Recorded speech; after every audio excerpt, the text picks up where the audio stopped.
This is your Hawaiian Volcano summary for July 3rd, 2025. We're looking at a live view of the Kīlauea caldera, fresh off episode 27, which concluded over the weekend. We have now tilt resuming. We'll talk about that, but let's take a look at the previous episode. We have the return of the F1 thermal camera, the long-awaited return. So review the episode, and the fountains that lasted a little over 11 hours got to a little over 1,100 feet in height.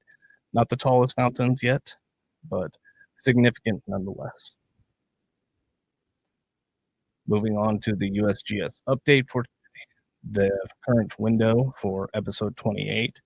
We're looking at between July 7th and the 12th, and that's subject to change, but right now we've recovered as half of the tilt lost over the course of the eruption or the episode. And we have continuous degassing happening even during periods of pause, like right now, and we're averaging around 1,200 tons of SO2 per day, with that rising significantly during an episode.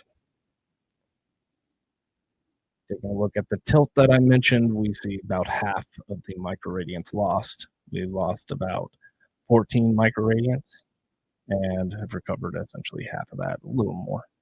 And if it continues on pace, we'll be well within that USGS window for the next episode.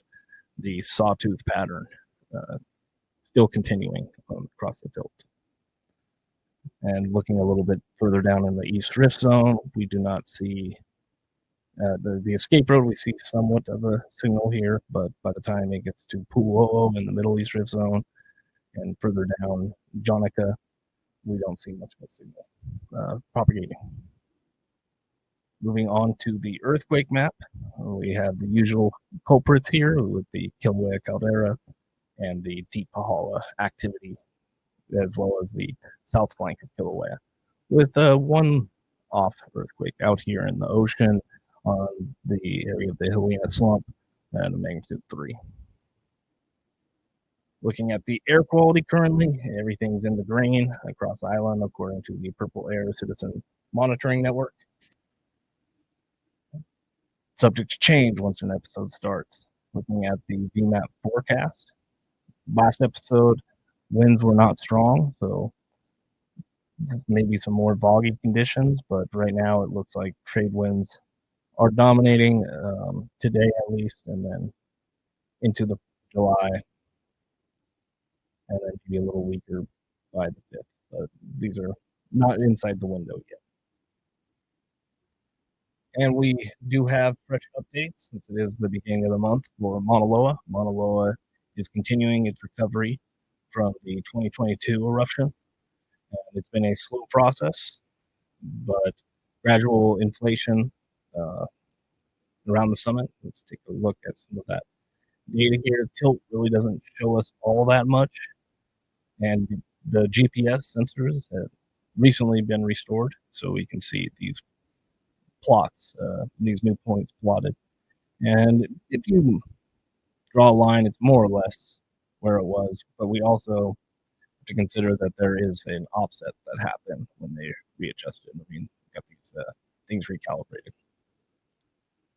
And I believe we have one more on deck with Hualalai. Once a month, it happens. We get an update on it, and really there's nothing to talk about other than just highlighting, Hualalai is still an active volcano. It erupts once or 3 times, 2-3 times on average every 1,000 years, with it last erupting in 1801 with a seismic horn in 1929. And that will do it for your Hawaiian volcano summary for this week.